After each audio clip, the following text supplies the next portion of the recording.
22. A very good evening to you and welcome to Newsfeed right here at TV 47, number one home of untold stories. And speaking of stories, have them lined up for you for the next 30 minutes, and including Education Cabinet Secretary Ezekiel Machogu says it is all systems go as candidates prepare to sit for their national exams from Monday. The CS who toured Wajir County, flanked by NEC CEO Dr. David Njagere and KICD CEO Professor Charles Ongondo, urged the students who are set to sit for the top Form 4 exams to work hard in their studies. In a separate meeting with education stakeholders in the county, Machogu noted that the ministry through the TSC had ensured center managers, supervisors and invigilators involved in the management of the 2022 national exams have been identified, vetted and deployed by the Commission to all centres countrywide in readiness for exam administration. The CS also paid a courtesy call to Wajir County Commissioner Jacob Narengo and the administration officers on matters delivery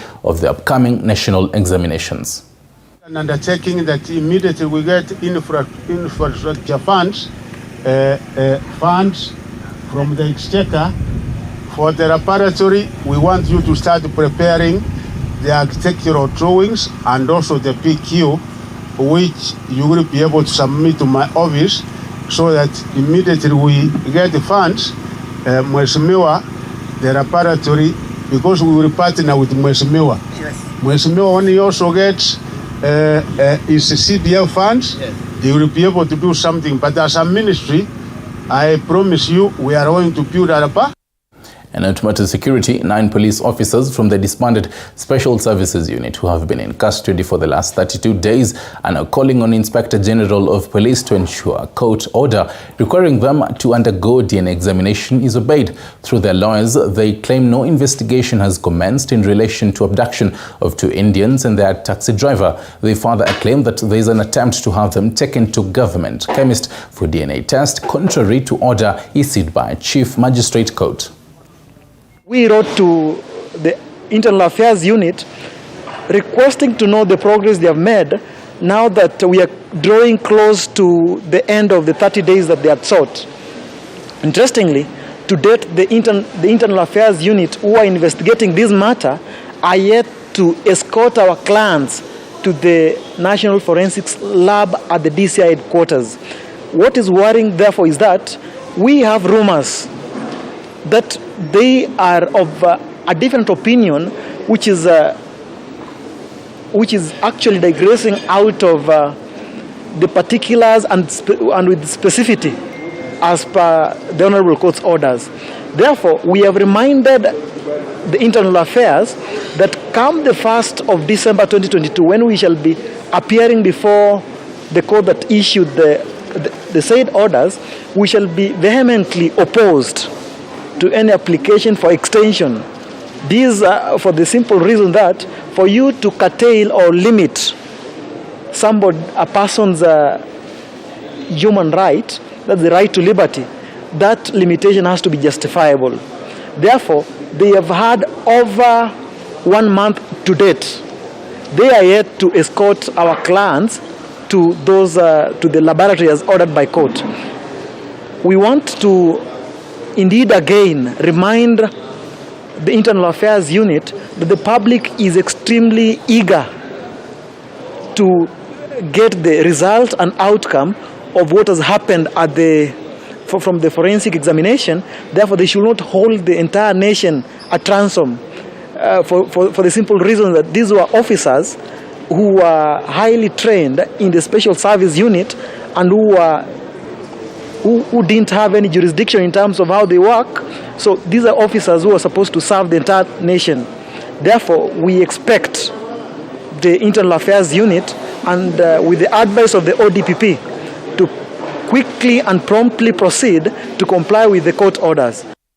Now to some bilateral ties, Kenya and South Korea have signed a partnership agreement to fast-track trade and investment. Both countries have agreed to pursue development-oriented policies that support job creation, entrepreneurship, creativity, innovation, and encourage the growth of micro, small, and medium enterprises. President Ruto was speaking in Seoul, South Korea, during a business forum to unlock trade and investment opportunities between Kenya and South Korea. President Ruto is on his second day of his South Korea tour, expected to end on Thursday. And so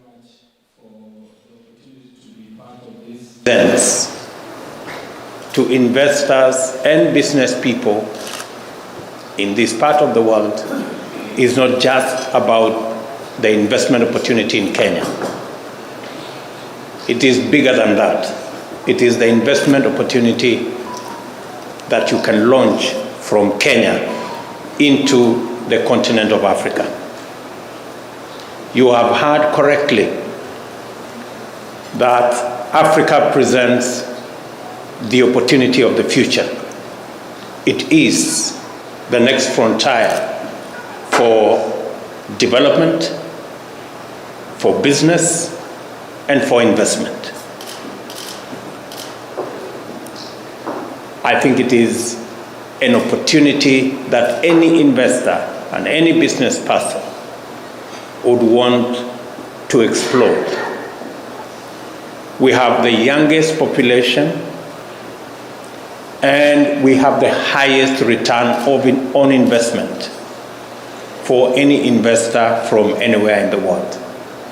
I think these are opportunities that are persuasive enough for any investor and business person to consider as they make their investment and business choices. And away from that, women and youth groups in Taita Taveta have started a mass tree planting exercise in all Taita mountains and water catchment areas during this rainy season, as they encourage Kenyans to embrace the same in order to curb drought that has struck various parts of the country. According to them, they're planting indigenous trees which do well in that climate as they gear up to increasing the forest cover.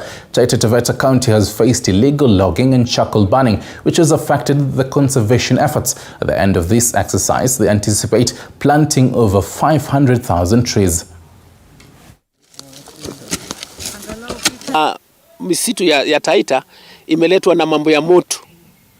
Kila wakati karibu kila misitu inachomeka.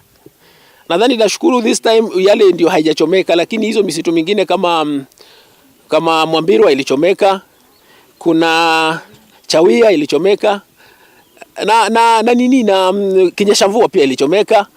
Mbololo ambayo pia kwa muda mrefu haijachomeka, this time ilichomeka. Ni katika kila chanzo cha mlima Taita Taveta. Tumeanza Iyale, tutaenda Vuria, tutaenda Susu, tutaenda Vesu, tutaenda Ngangao, tutaenda Mwambirwa, tutaenda Mbololo, tutaenda Kasigau. Kila mahali kwenye chanzo ya mito inaanza Taita Taveta. Objective is actually to bring in all the young people to come in and build up the environment, because given that the population of the youth in the world, in Africa we have the largest number of youth than any other continent in the world. So bring out in the youth in this initiative gives them the hope for the future. Change. Tunaomba serikali ya county government ipate kusaidia in that area in allocating money and budget, especially kusaidia our community forest association members. And then kitu ingine, the MCAs should come up with the legislation kwa county assembly, sheria ambazo zinalenga kuhifadhi mazingira. And speaking of trees, the day-to-day activities in Thika Town have today been disrupted in some parts of Thika Town after huge and old trees fell and destroyed 2 vehicles and a few businesses. A newspaper vendor, Zach Waithaka, whose business was gravely damaged due to the heavy rains, has urged Kiambu County government to cut down and trim old trees within the town to curb such occurrences. Waithaka regretted that while some trees within the town were too old, the county had failed to address the numerous calls to have them trimmed. While narrating how he escaped death by a whisker, David Mashare called on the county's officials to expedite proper gardening of Thika Town to not only avert future accidents, but also give the town a better shape. A few weeks ago, another tree fell within Christina Wungari garden and injured a woman who was resting inside the garden. Hakuna mtu ameumia. Kuna miti ingine unaweza angalia tu hivi uone ni kama tu just an accident waiting to happen. Hiyo ndio sana ningesema labda watu wa county waangalie, kama ni kukata ikatwe, kama ni kutrim zitrimiwe. Ingine hapo police station imeanguka saa hii. Hii hapa mimi nimepigwa na gari nikaaguka chini. Iko mzee mwingine anafanya kazi hapa ya kuuza gazeti, amekogwa na chuma akitoroka na gari yake imelalio na mti. Tunaomba county ya Kiambu, gavana wetu wa Matagi Hata saa hii unafaa uwe umekuja Thika juu wakati tulikuwa tunakuchagua ulikuwa nakuja kutuitisha kura. Saa hii ungekuwa hapa juu uko na gari ya serikali ukuja uone ile shida tuko naye. With national exams days away, Kenya Women Teachers Association is now calling on the government to ensure candidates are not affected by the ongoing hunger situation in the country. The organization says learning has been greatly affected in certain areas due to the hunger, with fears candidates may fail to sit for the examination in those regions. Leaders of the organization were speaking during a food distribution exercise in Kajiado County.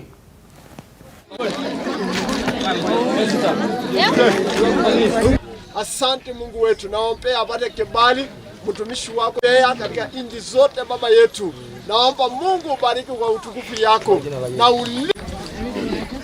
of the drought, many children have left school either to stay look for food or just to stay at home. So we are urging even the chiefs to make sure that all these children go to school to sit for their exams. Teachers have been finding it very difficult to maintain them in school. The retention of these learners in school has really been affected by the drought. When they do not take supper and in the morning they do not get breakfast and then again they come to school struggling to think about the problems they are given, surely that child cannot make.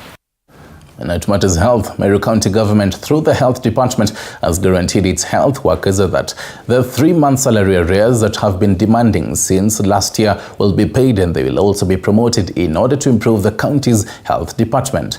The health sector workers are threatening to strike due to the unfulfillment of promises by the county government. This is despite holding talks which were headed by the Meru Chief Advisor George Mungania.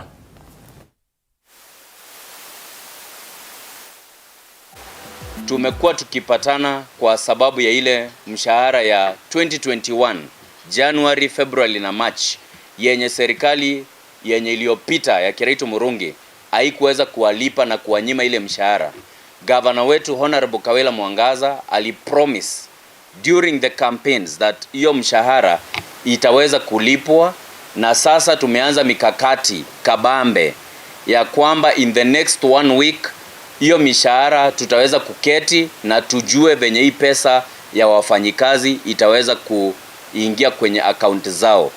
Na mambo ingine yenye tumeongea ni mambo ile ya kupandishwa ngazi ama promotions na delays in salaries, ambayo kwa sasa mishahara imeanza kuwa inaingia kwa wakati ufaao bila kuchelewa.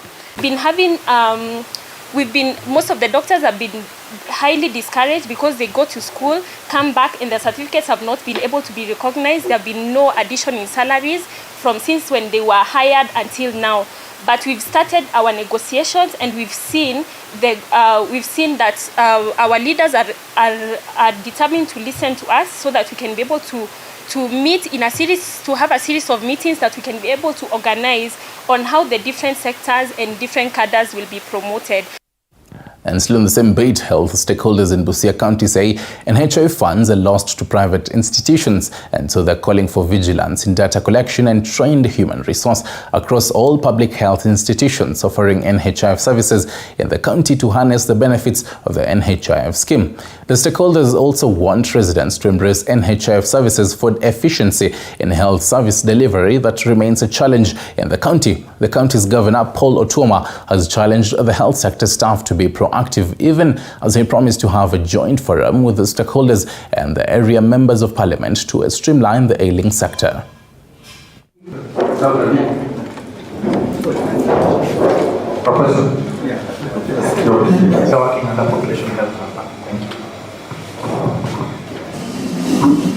If we go out to the community, if we go out and educate people, if we go out and make sure that the families are all enrolled in NHIF, there's going to be a flow of money that is more than enough to run the health system. Most of the private hospitals, they have a lot of money they're getting from NHIF because their systems are seamless. Kitu kama documentation will make you not get that money. If one document is missing, NHIF will not pay you. Hata kama ni 80,000 ulikuwa na claim, it will not pay you. So we must strengthen our data collection and make sure that nothing is missing, which means we need issues like the hardware, the computers, And we need to have personnel dedicated to doing this work. All they do, dream, sleep, eat is NHIF. We now want a meeting between the members of parliament, the MCS, our members here, myself, yourselves, and NHIF. Because we can't afford. We know the problem, we know the solution, but we are just going in circles. There's no reason. You can't have your citizens, then you want them to die. And we have something here that we are not even maximizing. So every time we are being used as examples of things that should be done, but we are not doing. UNICEF, when they want to use the worst example of children malnutrition. To other matters now, the Kenya Wildlife Service, KWS, and the International Tree Foundation, ITF, have scaled up a project to conserve wetlands around Saiwa Swamp National Park, which are feeding and breeding grounds for the endangered Sitatunga antelope, grey-crested cranes, and DeBraz's monkey, and over 300 species of birds. Chichi Josephine with more. The project that has engaged the community-based Kipsaina Crane and Wetland Conservation Group in Trans Nzoia County is providing farmers around the wetlands with alternative environment-friendly activities such as free tree planting. Records from KWS indicate that only 250 of the Sitatunga antelope are remaining in the country. Uasin Gishu County has 40 at the Kese scheme. Saiwa National Park in Trans Nzoia has 60, while Nandi County's Kingwal Swamp has 150. What we've been able to do mostly is to restore the degraded areas in terms of replanting tree seedlings, most of which the species that were there before. And we are working with the communities together with this Kipsaina Wetland Conservation Group to save the Sitatungas outside the protected areas amongst other wildlife species. KWS has further stated that in the 1970s, the population of cranes in Kenya stood at 30,000, but a 2019 census showed that number had dropped to 8,000. So Saiwa National Park hosts this wildlife, and they are a major attraction to the tourists in the western circuit, where we have Sitatungas and we have crested crown cranes. According to ITF Programs Officer Wycliffe Matika, the wetlands around Saiwa Swamp National Park are threatened due to deforestation and climate change as the depth of wetlands decreases due to silt brought by rainwater. We have a rationale of focusing on threatened forest and their associated biodiversity. Particularly in Kenya, we have a total of 1,100 species, indigenous species, but out of it, we have 142 that are threatened with extinction. This is of particular concern not only at the local level, but also at the global level. Loss of wetlands in other parts of Kenya is also occurring at an alarming rate, fueled in part by increasing demand for land, extreme pollution, flooding of reservoirs, growing population, urbanization, industrialization, and human greed. Warden in charge of Saiwa Swamp National Park, Philip Rono, indicates that locals around the wetlands harvest bulrush grass, popularly known as makololwe, preferred by the Sitatunga antelopes, and cranes bars to use as cattle feed, thatching material, and during brick making. Chichi Josephine, TV 47. Public Service and Gender Cabinet Secretary Aisha Jumo has declared war against gender-based violence perpetrators and those behind the killing of the elderly in Kilifi County. Speaking during the Thanksgiving prayers at Ganda grounds, the CS said it saddens that the county continues to suffer from cases of teenage pregnancies and forced marriages. Church leaders, chiefs, police, and the county commissioner have been called to unite so as to rid the county of the shameful acts. Bwana County Commissioner na timu yake, issue ya gender-based violence in Kilifi County is pathetic. Tumesumbuka hapa na mimba za mapema, forced marriages in Kilifi County. I am a victim. Na najua how painful hii maneno inaweza kuathiri watu wengine. Kwa hivyo mimi tutapanga mipango na nitakuja kaa na governor na security team yetu hapa, tuhakikishe ya kwamba tumeshikana kuhakikisha dhuluma za kijinsia ndani ya Kilifi na Kenya tunazizika katika kaburi la Sahara. Sasa wale vijana wanaojifanya wanaua wazee ama wanapiga wazee kwa sababu ya kusema ni wachawi, ilhali kuna vitu wanataka, nataka niwaambie your days are numbered. And still in the same county, more than 80 families in Majengo, Kilifi County, are living with fear of being evicted from their ancestral land, which they claim has been grabbed by a private developer who wants to utilize the 120-acre land for his own benefit. The residents had earlier filed a case presenting their complaints, but the defendants failed to appear before the court. During the hearings today, police officers allegedly raided their homes early morning and damaged their doors as a way to keep them away. Tuko hatarini sana kwa sababu tunatatizwa na mbwenyenye. Mabwenyenye wanatusumbua sana huku, kwa sababu karibu siku zote mara nyingi polisi hutufuata usiku kutuvunjia, kutoa watu kwa manyumba. Tukienda kotini hakuna venye wanafuatilia. Tumejaribu kutafuta court order, tukamuita kotini, hajawahi fika. Sasa tunashangaa kwa nini tusumbuliwe paka saa hii. Wameturaukia saa 9 usiku, wakaanza kugonga milango na kushika watu. Hata sasa hivi tunapozungumza hapa, kuna gari kama 3-4 zimekuja zikabeba zikaenda, na bado hata kuna gari nyingine bado inazunguka hapa shambani ikitushika. Hatujapewa taarifa yote kwamba tutoke.